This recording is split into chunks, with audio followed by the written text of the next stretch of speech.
القرآن خلق الإنسان۔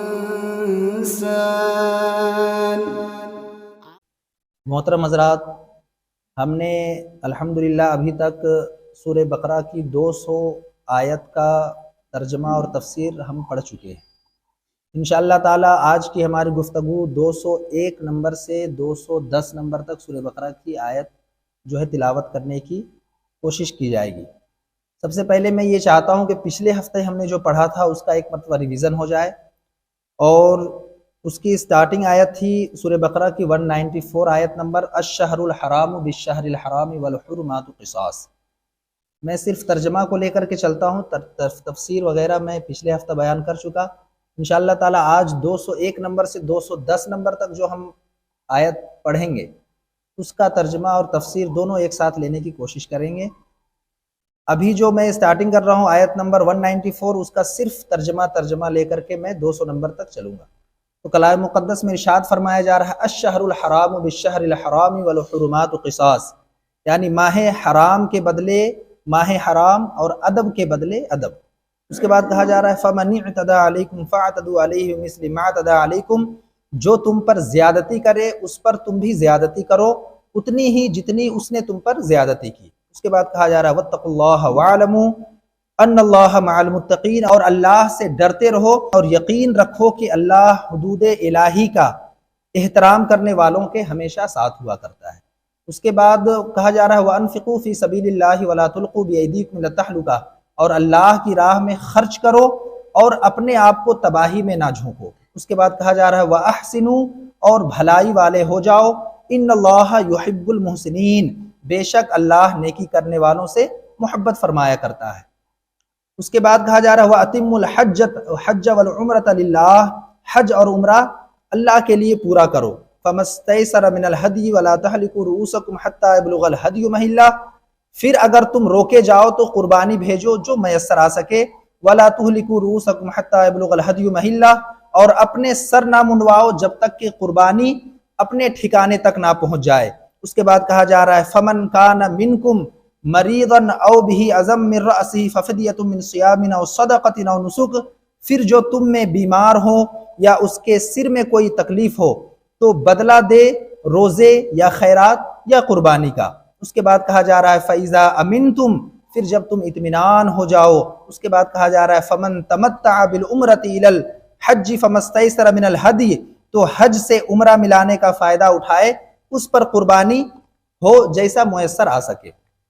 اس کے بعد کہا جا رہا ہے فَمَن لَّمْ يَجِدْ فَصِيَامُ ثَلَاثَةِ أَيَّامٍ فِي الْحَجِّ وَسَبْعَةٍ إِذَا رَجَعْتُمْ، پھر جسے مقدور نہ ہو وہ 3 دن کا روزہ رکھے حج کے دنوں میں، یعنی 7، 8 اور 9، اور 7 جب اپنے گھر پلٹ جائے، یعنی جب گھر واپس لوٹ جائے تو وہ 7 روزے یعنی 10 روزہ مکمل کرنے کو کہا گیا۔ اس کے بعد کلام مقدس میں کہا جا رہا ہے تِلْكَ عَشَرَةٌ كَامِلَةٌ، یہ پورے 10 ہوئے۔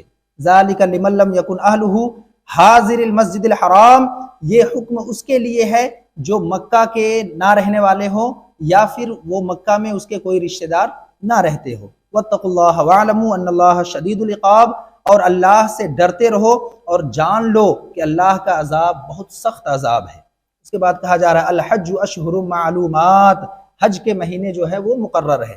فَمَنْ فَرَضَ فِيهِنَّ الْحَجَّ فَلَا رَفَثَ وَلَا فُسُوقَ، تو جو ان میں حج کی نیت کرے تو وہ نہ عورتوں کے سامنے صحبت کا تذکرہ کرے اور نہ کوئی گناہ۔ اس کے بعد کہا جا رہا ہے وَلَا جِدَالَ فِي الْحَجِّ، نہ کسی سے جھگڑا حج کے وقت کرے۔ وَمَا تَفْعَلُوا مِنْ خَيْرٍ يَعْلَمُهُ اللَّهُ، اور تم جو بھلائی کرتے ہو اللہ اسے جانتا ہے۔ اس کے بعد کہا جا رہا ہے وَتَزَوَّدُوا فَإِنَّ خَيْرَ الزَّادِ التَّقْوَىٰ، اور سامان سو مہیا کرو تو بہترین سامان، سب سے بہترین سامان جو ہے حج کے دوران وہ کیا ہے؟ تقویٰ، یعنی تقویٰ ہے تو آپ کا حج مکمل ہے، اور ساز و سامان بہت سارا آپ لے گئے اور تقویٰ ہی نہیں تو حج کا کوئی فائدہ نہیں۔ اس کے بعد کہا جا رہا ہے وَاتَّقُونِ يَا أُولِي الْأَلْبَابِ، اور اے عقل مندو اللہ سے ڈرتے رہو۔ اس کے بعد کہا جا رہا ہے لَيْسَ عَلَيْكُمْ جُنَاحٌ أَن تَبْتَغُوا فَضْلًا مِّن رَبِّكُمْ، تم پر کچھ گناہ نہیں کہ اللہ کا فضل تلاش کرو، حج کے دوران کی بات کہی جا رہی ہے۔ اس کے بعد کہا جا رہا ہے فَإِذَا أَفَضْتُم مِّنْ عَرَفَاتٍ فَاذْكُرُوا اللَّهَ عِندَ الْمَشْعَرِ الْحَرَامِ، تو جب عرفات سے لوٹو تو تو اللہ کو یاد کرو مشعر حرام کے پاس، وَاذْكُرُوهُ كَمَا هَدَاكُمْ، اور اس کا ذکر کرو جیسے تمہیں اللہ تبارک و تعالیٰ نے ہدایت دی ہے، وَإِن كُنتُم مِّن قَبْلِهِ لَمِنَ الضَّالِّينَ، اور بے شک اس سے پہلے تم بہکے ہوئے لوگوں میں سے تھے، ثُمَّ أَفِيضُوا مِنْ حَيْثُ أَفَاضَ النَّاسُ وَاسْتَغْفِرُوا اللَّهَ، پھر تم اس جگہ سے پلٹو جس جگہ سے سب لوگ پلٹا کرتے، اور اللہ سے معافی مانگو، واستغفر اللہ، اور اللہ سے معافی مانگو، ان اللہ غفور رحیم، بے شک اللہ بخشنے والا بہت بڑا مہربان ہے۔ اس کے بعد اگلے ہفتے کی ہماری آخری آیت 200واں آیت تھی، فَإِذَا قَضَيْتُمْ مَنَاسِكَكُمْ فَاذْكُرُوا اللَّهَ كَذِكْرِكُمْ آبَاءَكُمْ، پھر جب اپنے حج کا کام پورا کر چکے تو اللہ کا ذکر کرو جیسے اپنے باپ دادا کا ذکر کیا کرتے تھے۔ اس کے بعد کہا جا رہا ہے او اشد ذکرا، بلکہ اس سے بھی زیادہ ذکر کرو اللہ تبارک و تعالیٰ کا، جس طریقے سے تم اپنے باپ دادا کا ذکر کیا کرتے تھے۔ اس کے بعد کہا جا رہا ہے فَمِنَ النَّاسِ مَن يَقُولُ رَبَّنَا آتِنَا فِي الدُّنْيَا وَمَا لَهُ فِي الْآخِرَةِ مِنْ خَلَاقٍ، بعض لوگ وہ بھی ہیں جو کہتے ہیں اے ہمارے رب ہمیں دنیا میں ہی سب کچھ عطا کر، یعنی ہمارے لیے دنیا ہی دنیا ہے۔ اس کے بعد کہا جا رہا ہے وَمَا لَهُ فِي الْآخِرَةِ مِنْ خَلَاقٍ، ایسے لوگوں کے لیے آخرت میں کوئی حصہ نہیں۔ اب اس آیت سے ریلیٹڈ دوسری آیت ہے جو آج ہم نے خطبہ مسنونہ میں تلاوت کرنے کا شرف حاصل کیا۔ اس میں کہا جا رہا ہے فَمِنَ النَّاسِ مَن يَقُولُ رَبَّنَا آتِنَا فِي الدُّنْيَا وَمَا لَهُ فِي الْآخِرَةِ مِنْ خَلَاقٍ۔ اب یہ ایک گروہ کی بات ہو گئی جو صرف دنیا ہی دنیا کو ہمیشہ اپنے زبان پر اور ہمیشہ دنیا میں ہی اپنے آپ کو اونچا بنانے کی کوشش کرتا ہے اور آخرت کی اس کو کوئی فکر نہیں ہوتی ہے۔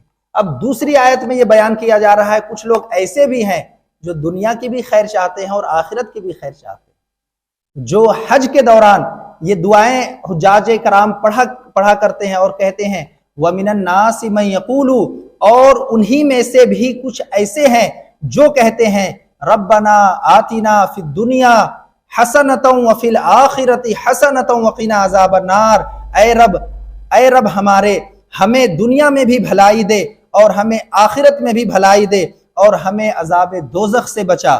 اب اس کو ہم سمجھنے کی کوشش کرتے ہیں، دنیا اور آخرت دونوں ہمارے لیے ضروری ہے، دنیا بھی ضروری ہے، دنیا میں بھی ہمارے حقوق ہیں، اس کو بھی اگر ہم نہیں ادا کرتے ہیں تو ہمیں اللہ تبارک و تعالیٰ کی بارگاہ میں پکڑ ہے۔ جیسے ہمارے گھروں کے اندر اپنے اولادوں کا حق ہے، اپنے ماں باپ کا حق ہے، اس کے اندر بھی اگر ہم اللہ کے حکم کی خلاف کام کرتے ہیں تو ہماری پکڑ ہے۔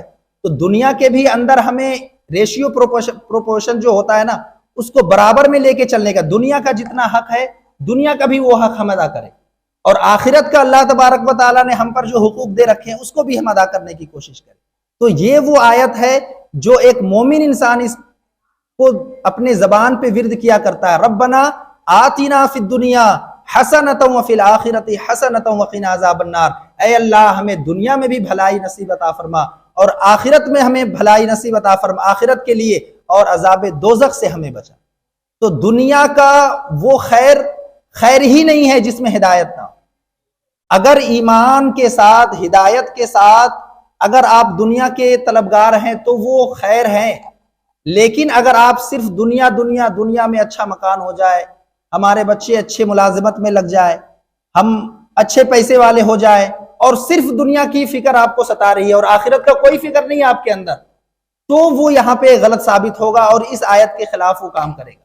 اس لیے جو مومن ہوتا ہے وہ ہمیشہ یہ اپنے زبان پہ رکھتا ہے ربنا آتنا فی الدنیا حسنۃ وفی الآخرۃ حسنۃ وقنا عذاب النار۔ یہ تھی سورہ بقرہ کی 201 نمبر آیت۔ اب 202 نمبر آیت کی طرف ہم چلتے ہیں۔ اس میں کہا جا رہا ہے کہ اولئک لہم نصیب مما کسبوا، یہی وہ لوگ ہیں جن کے لیے ان کی نیکی میں سے ان کا کچھ حصہ ہے۔ اب سوال یہاں یہ اٹھتا ہے کہ نیک کام ہم نے کیا تو اس کا پورا بدلہ ملنا چاہیے، لیکن اس میں یہ کہا جا رہا ہے یہی وہ لوگ ہیں جن کے لیے ان کے کمائی میں سے ان کا کچھ حصہ ملے گا۔ یعنی ہم نیک کام کرتے ہیں لیکن اس نیک کام میں بھی کبھی کبھی ہم ایسے خلوت میں اور اپنے نفس کے بہکاوے کے اندر آ کر کے اس نیک کام میں بھی ہماری ریاکاری موجود ہو جاتی، ریاکاری شامل ہو جایا کرتی۔ تو اسی کو یہ اللہ تبارک و تعالیٰ کا کلام کہہ رہا ہے اولئک لہم نصیب مما کسبوا، اور اس سے پہلے ہم دو ایسی آیت پڑھ چکے ہیں، یہ تیسری آیت ہے۔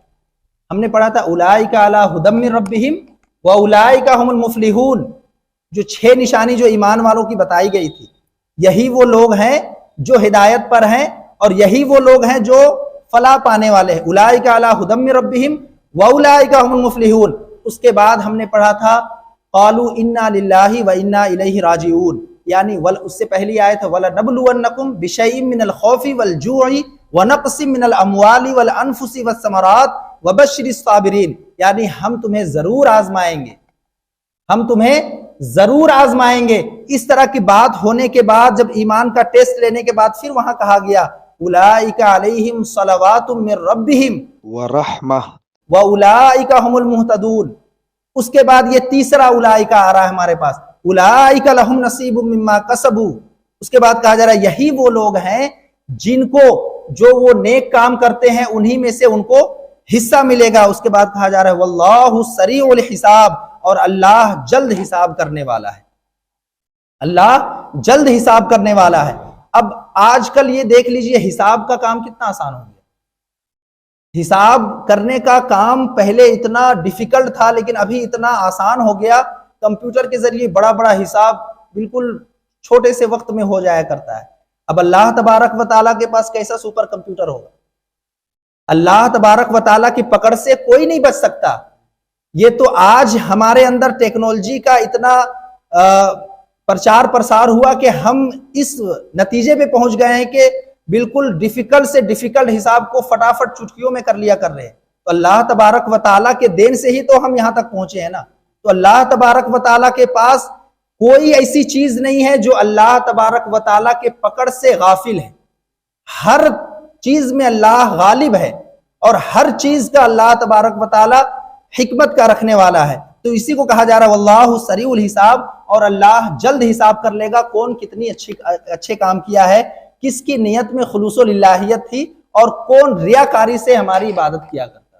اسی کو کہا جا رہا ہے اولئک لہم نصیب مما کسبوا، جو وہ لوگ نیک کام کریں گے ان میں سے ضرور ان کو حصہ ملے گا، واللہ سریع الحساب، اور اللہ جلد حساب کر لے گا۔ اس کے بعد کہا جا رہا ہے وَاذْكُرُوا اللَّهَ فِي أَيَّامٍ مَّعْدُودَاتٍ، یہ حج کے دوران کی ہی بات چل رہی ہے جو بھی ہم پڑھ رہے ہیں نا، اولئک لہم نصیب مما کسبوا واللہ سریع الحساب۔ اس سے پہلے ہم نے پڑھا ربنا آتنا فی الدنیا حسنۃ وفی الآخرۃ حسنۃ وقنا عذاب النار۔ جب حجاج حج کے دوران یہ وظیفہ یہ دعا پڑھا کرتے ہیں، اس کے بعد یہ حج کی ہی بات ہو رہی ہے۔ اس کے بعد تیسری آیت میں کہا جا رہا ہے وَاذْكُرُوا اللَّهَ فِي أَيَّامٍ مَّعْدُودَاتٍ، اور اللہ تعالیٰ کی یاد ان گنتی کے چند ایام میں کرو، یعنی 11، 12 اور 13 جو تکبیر تشریق ہم بقرعید کے دوران یعنی کہ 10، 9، 10، 11، 12 کو جو یہاں ہم پڑھا کرتے ہیں، وہاں پہ کہا جا رہا ہے حج کے دوران تکبیر تشریق، جس کو ایام تشریق کہا گیا، اس کے دوران یعنی جب حج آپ کا مکمل ہو جائے اور 11، 12، 13 کو جو وہاں قیام ہوتا ہے، اس کے بعد وہ کہا جا رہا ہے وَاذْكُرُوا اللَّهَ فِي أَيَّامٍ مَّعْدُودَاتٍ، یعنی اور اللہ تعالیٰ کی یاد ان گنتی کے چند دنوں میں کرو، یعنی ایام تشریق کی بات کی جا رہی 11، 12، 13 ذوالحج کی۔ اس کے بعد کہا جا رہا ہے فَمَن تَعَجَّلَ فِي يَوْمَيْنِ فَلَا إِثْمَ عَلَيْهِ، 2 دن کی جلدی کرنے والے پر بھی کوئی گناہ نہیں۔ اگر کوئی 2 دن بھی اگر وہاں پہ قیام کرتا ہے اور اللہ کا ذکر و اذکار میں لگا رہتا ہے، اس کے لیے بھی کوئی حرج نہیں ہے۔ لیکن اب اس کے آگے ہم پڑھتے ہیں کیا ضروری ہے، اس کو بتایا گیا وَمَن تَأَخَّرَ فَلَا إِثْمَ عَلَيْهِ، اور جو 2 دن کی بھی گنتی کرے اس کے لیے کوئی حرج نہیں۔ وَمَن تَأَخَّرَ فَلَا إِثْمَ عَلَيْهِ، اور جو پیچھے رہ جائے اس پر بھی کوئی گناہ نہیں، یعنی جو 3 دن کا بھی قیام کرے اور اللہ کا ذکر و اذکار کرتا رہے اس پر کوئی گناہ نہیں، اور جو 2 دن میں ہی واپس آ جائے اس کے لیے بھی گناہ نہیں۔ لیکن جو سب سے زیادہ ضروری ہے اس کو اب کہا جا رہا ہے، اور کہا جا رہا ہے لمن اتقا، لیکن سب سے زیادہ ضروری ہے تقوی کا ہونا۔ حج ہو، روزہ ہو، نماز ہو، چاہے آپ دیگر کوئی بھی عبادت میں مشغول ہو، اگر اس میں تقوی نہیں ہے تو وہ عبادت سے خالی ہے، اللہ کی بارگاہ میں وہ قابل قبول نہیں ہے اگر تقوی نہیں ہے۔ تو اسی کو کہا جا رہا ہے لمن اتقا، آپ 2 ہی دن وہاں قیام کریں، 2 ہی دن اللہ کا ذکر کرے، یا 3 دن کرے، لیکن سب سے بڑی چیز ہے وہ تقوی کا ہونا چاہیے. لمن اتقا، یہ پرہیزگاری کے لیے ہے. اس کے بعد کہا جا رہا ہے واتقوا اللہ واعلموا انکم الیہ تحشرون، اور اللہ تعالیٰ سے ڈرتے رہو اور جان رکھو کہ تم سب اسی کی طرف جمع کر دیے جاؤ گے. یعنی اللہ تبارک و تعالیٰ کی بارگاہ میں ہم عبادت بھی کریں اور ڈرتے ہوئے یہ عبادت کریں کہ نہیں کہیں ہماری عبادت رائگاں نہ چلی جائے. جو ہم کر رہے ہیں کہیں اللہ تبارک و تعالیٰ کی بارگاہ میں کہیں اللہ بول نہ دے کہ یہ تمہاری عبادت تو دکھاوے کے لیے تھا، یہ تمہاری عبادت جو تھی وہ تم صرف دنیا کے لیے کرا کرتے تھے، آخرت میں اس کا تمہیں کوئی حصہ نہیں. اللہ تبارک و تعالیٰ سے ہمیشہ ڈرتے ہوئے اللہ تبارک و تعالیٰ کی عبادت ہمیں کرنے کا حکم دیا جا رہا ہے. اس کے بعد اب یہاں پہ ایک آیت میں منافق کا ذکر ہوگا جو ابھی ہم پڑھیں گے. کچھ حضرات ایسے ہوا کرتے ہیں کہ آپ کی زبان پہ میٹھی میٹھی بات کریں گے اور بات کرنے کے دوران اللہ کو بھی وہاں شاہد رکھیں گے اور کہیں گے میں اللہ جانتا اور میں جانتا ہوں میں کس نیت سے آپ کو کہہ رہا ہوں. اس کے بارے میں یہاں بتایا جا رہا ہے اور مسلمانوں کو یہ آگاہ کیا جا رہا ہے کہ ایسے ایسے لوگ بھی آپ کے سامنے پیش آئیں گے جو اس طرح کی بات کریں گے، میٹھی میٹھی بات، لیکن ان کے دل میں کچھ اور بات ہوگی. جو اپنی باتوں کو منوانے کے لیے اللہ تبارک و تعالیٰ کو وہاں شاہد کریں گے، لیکن ان کا کام آپ کو لڑوانا اور جھگڑا کروانا ہوگا. اسی کو کلام مقدس کہہ رہا ہے وَمِنَ النَّاسِ مَن يُعْجِبُكَ قَوْلُهُ فِي الْحَيَاةِ الدُّنْيَا، اور لوگوں میں کچھ ایسے ہیں جن کی باتیں تو اس دنیا کی زندگی میں تمہیں بڑی میٹھی معلوم ہوتی. یعنی کچھ منافق تو اس طرح سے ہوتے تھے کہ ڈائریکٹ آ کر کھل کر کے اپنی بات کو رکھا کرتے تھے، لیکن کچھ لوگ میٹھی میٹھی بات کر کے، کچھ لوگ اپنی بات کو منوانے کے لیے اللہ تبارک و تعالیٰ کو کہتے تھے اللہ جانتا ہے میں اگر جھوٹا ہوں تو میں آپ کے پاس جو بھی بول رہا ہوں صرف آپ کی بھلائی کے لیے بول رہا ہوں. تو اس کو کلام مقدس کہہ رہا ہے اور لوگوں میں کچھ ایسے بھی ہیں جن کی باتیں دنیا میں آپ کو میٹھی معلوم ہوتی ہے. اس کے بعد کہا جا رہا ہے وَيُشْهِدُ اللَّهُ عَلَى مَا فِي قَلْبِهِ، اور وہ اپنی دل نیت پر خدا کو بھی گواہ بنایا کرتے ہیں، لیکن وَهُوَ أَلَدُّ الْخِصَامِ، کلام مقدس اسے کہہ رہا ہے وَهُوَ أَلَدُّ الْخِصَامِ، وہ تمہارا کٹر دشمن ہوا کرتا ہے. وہ تمہارا کٹر دشمن ہوا کرتا ہے کہ دل میں کچھ اور ہوتی ہی باتیں اس کے لیے اور تمہارے پاس وہ کچھ اور بات کہتا ہے. اب اس جو آیت میں پڑھنے جا رہا ہوں اس کے بعد والی، اب اس کو پورے طریقے سے آئیڈینٹیفائی کر دے گا اور کیا کہنا چاہ رہا ہے. وَإِذَا تَوَلَّى سَعَى فِي الْأَرْضِ لِيُفْسِدَ فِيهَا وَيُهْلِكَ الْحَرْثَ وَالنَّسْلَ، اور جب وہ لوٹ کر جاتا ہے تو زمین میں فساد پھیلانے کی اور کھیتی اور نسل کی بربادی کی کوشش میں لگا رہتا ہے. یعنی کہ جب وہ اپنی بات کہہ کر چلا جاتا ہے اور ماننے والا جب اس کی بات مان لیتا ہے، اس کو عمل میں لے آتا ہے اپنی زندگی میں، اور جب اس کو معلوم پڑتا ہے نہیں یار میں نے اس کی بات مان کر بہت بڑی غلطی کی، یہ تو ہمیں لڑوانا چاہتا تھا اور ہم نے لڑائی کر، تو کلام مقدس اسی کو کہہ رہا ہے وَإِذَا تَوَلَّى سَعَى فِي الْأَرْضِ لِيُفْسِدَ فِيهَا وَيُهْلِكَ الْحَرْثَ وَالنَّسْلَ، اور جب وہ لوٹ کر جاتا ہے تو زمین میں فساد پھیلانے کی اور کھیتی اور نسل کی بربادی کی کوشش کیا کرتا ہے. اس کے بعد کہا جا رہا ہے وَاللَّهُ لَا يُحِبُّ الْفَسَادِ، اور اللہ تعالیٰ کو فساد بالکل پسند نہیں. اب یہاں مسلمانوں کو آگاہ کیا جا رہا ہے، ان دونوں آیتوں میں مسلمانوں کو آگاہ کیا جا رہا ہے اور کہا جا رہا ہے کچھ لوگ آپ کی زندگی میں ایسے بھی آئیں گے جو زبان پر میٹھی میٹھی بات کہیں گے، تمہیں گمراہ کرنے کی کوشش کریں گے، لیکن ان کے عمل سے، ان کے رہنے سہنے کے طریقے سے، ان کے ایمان سے، اور وہ جو عمل کیا کرتے ہیں اس کو دیکھ کر کے آپ اس کو پہچاننے کی کوشش کرو. یہ نہیں کہ کسی نے کچھ کہہ دیا تو آپ اس کو مان لیا اور اس کو حق مان لیے اور اس پر عمل کرنے کی کوشش کرنے لگے. تو مسلمانوں کو یہ دونوں آیتوں میں آگاہ کیا جا رہا تھا. اس کے بعد کہا جا رہا ہے وَإِذَا قِيلَ لَهُ اتَّقِ اللَّهَ أَخَذَتْهُ الْعِزَّةُ بِالْإِثْمِ فَحَسْبُهُ جَهَنَّمْ، اور جب بھی اس سے کہا جاتا ہے جو اس طرح کی باتیں کیا کرتا ہے، اسے کہا جاتا ہے کہ ہمارے معاشرے میں بھی یہ چیزیں آپ کو ملا کریں گی، اور یہ کہا جاتا ہے کہ وَإِذَا قِيلَ لَهُ اتَّقِ اللَّهَ أَخَذَتْهُ الْعِزَّةُ بِالْإِثْمِ فَحَسْبُهُ جَهَنَّمْ، اور جب بھی اس سے کہا جاتا ہے کہ اللہ سے ڈرو، اس سے کہا جاتا ہے اللہ سے ڈرو، تم تو وہاں کچھ اور کہہ رہے تھے اور یہاں تمہارا عمل کچھ اور ہے، وہاں اس کو کچھ اور باتیں بتا رہے تھے اور یہاں تمہیں دیکھنے کو کچھ اور مل رہا ہے. تو کہا جا رہا ہے تو وہ کیا کرتا ہے، اس کا تکبر اور اس کا غرور اسے گناہ پر جمع کر دیتا ہے. اس کا تکبر اور اس کا مغرور اسے گناہوں پر جمع کر دیتا ہے. یعنی وہ اپنی بات کو منوانے کے لیے طرح طرح کی دلائل پیش کرے گا کہ نہیں میں حق تھا, میرا کہنے کا مطلب یہ نہیں تھا, میرا کہنے کا مطلب وہ نہیں تھا. اپنی بات کو منوانے کے لیے جب اس کی غلطی پکڑی جاتی ہے تب یہ وہ کام کیا کرتا ہے, اور کہتا ہے کہ اور جب بھی اسے کہا جاتا ہے کہ اللہ سے ڈرو, یہ تمہارا عمل کیا ہے, تم زبان پر کچھ اور ہے, تمہارے عمل میں کچھ اور ہے, اللہ سے ڈرو, تو اس کا تکبر اور اس کا غرور اسے گناہ پر اور جمع کر دیتا ہے. ایسے شخص کے لیے تو بس جہنم ہی ٹھکانہ ہے. اس کے بعد کہا جا رہا ہے وَلَبِئْسَ الْمِہَادُ, اور یقیناً وہ بدترین جگہ ہے. یعنی جہنم جو ہے ایک بدترین جگہ ہے. اس کے بعد کہا جا رہا ہے وَمِنَ النَّاسِ مَن يَشْرِي نَفْسَهُ ابْتِغَاءَ مَرْضَاتِ اللَّهِ, اور بعض لوگ وہ بھی ہیں کہ اللہ تعالیٰ کی رضامندی کی طلب میں, یعنی اللہ کی رضا کو حاصل کرنے کے لیے اپنی جان تک بیچ ڈالتے ہیں. کچھ لوگوں کو آپ نے دیکھا ہوگا رہنے کے لیے چھت نہیں ہے, کھانے کے لیے روٹی نہیں ہے, لیکن پھر بھی ہمیشہ وہ اللہ اللہ کیا کرتے ہیں, اللہ کے ذکر میں لگا رہا کرتے ہیں. دنیا سے اس کو کوئی مطلب ہی نہیں ہوتا ہے. اس کے بارے میں کہا جا رہا ہے وَمِنَ النَّاسِ مَن يَشْرِي نَفْسَهُ ابْتِغَاءَ, یعنی اپنی نفس کو ہمیشہ وہ اللہ کی بارگاہ میں لگایا کرتے ہیں. دنیا کی چاہت ان کے دلوں میں بالکل نہیں ہوا کرتی ہے. اس کے بعد کہا جا رہا ہے وَمِنَ النَّاسِ مَن يَشْرِي نَفْسَهُ ابْتِغَاءَ مَرْضَاتِ اللَّهِ وَاللَّهُ رَءُوفٌ بِالْعِبَادِ, اور اللہ تعالیٰ اپنے بندوں پر بڑی مہربانی کرنے والا ہے. یعنی جو اس طرح کا کام کیا کرتا ہے اللہ انہیں اتنا اطمینان دے دیتا ہے ان کے دلوں میں کہ دنیا کی محبت ان کے دلوں سے ختم ہو جائے گا.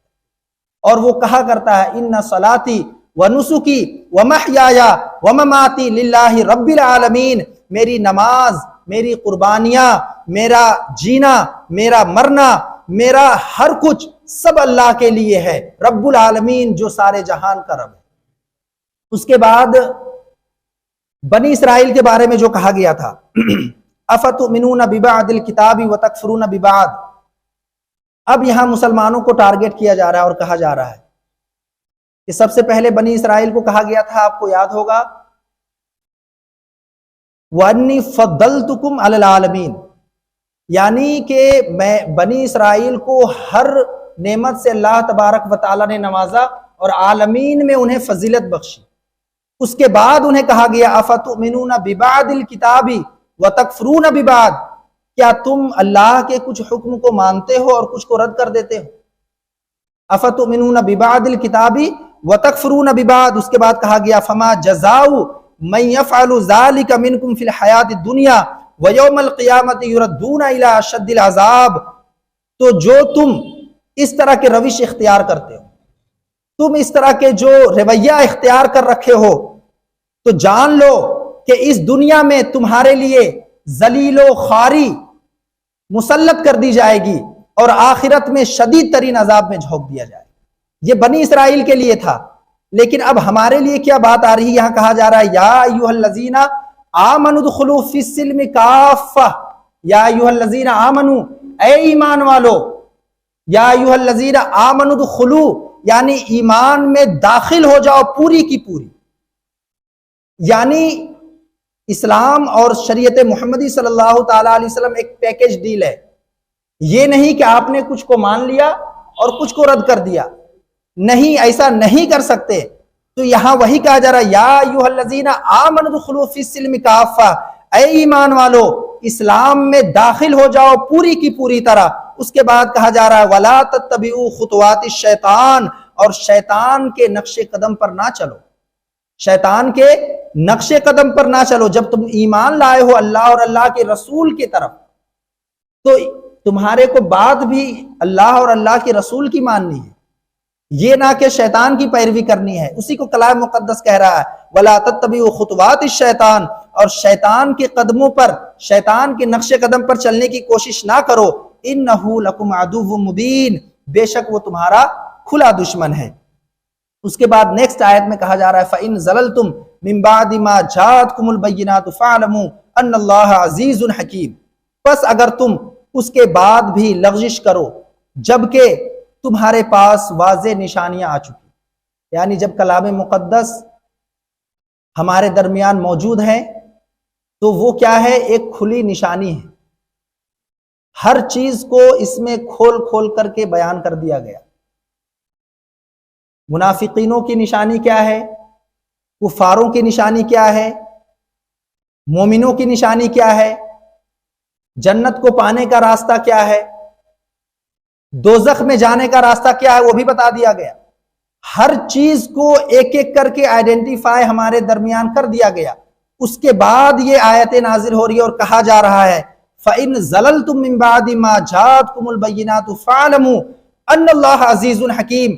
پس اگر تم اس کے بعد بھی لغزش کرو، یعنی جب تمہیں ہدایت مل گیا پھر بھی تم غلط ڈائریکشن میں جا رہے ہو، تو اپنے آپ پر تم ظلم کر رہے ہو نا۔ جب تمہیں معلوم ہے یہاں جانے کا راستہ یہ سیدھا والا راستہ ہے اور آپ غلط ڈائریکشن میں چلے جاؤ گے تو ظاہر سی بات ہے گمراہی والا راستہ آپ نے اختیار کر لیا۔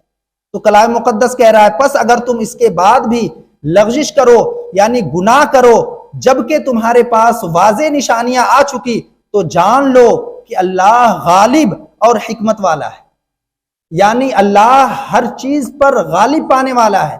اللہ ہر چیز کو قیامت کے دن کھول کھول کر کے رکھ دے گا، یہ تمہارے کرتوت ہیں، یہ تمہارے اعمال ہیں، یہ تم کیا کرتے تھے۔ اس وقت ہم کہاں منہ چھپائیں گے؟ تو اللہ کی حکمت سے اور اللہ کے غالب سے ہم باہر نہیں آ سکتے۔ اسی کو کلام مقدس کہہ رہا ہے ان اللہ عزیز حکیم، بے شک اللہ غالب اور حکمت والا ہے۔ یہ ایک طرح سے دھمکی بھرے الفاظ میں اللہ تبارک و تعالی مسلمانوں سے کہہ رہا ہے۔ آج کی ہماری آخری آیت ہے آیت نمبر 210 سورہ بقرہ کا، اس میں کہا جا رہا ہے هل ينظرون الا ان ياتيهم الله في ظلل من الغمام والملائكة وقضي الامر۔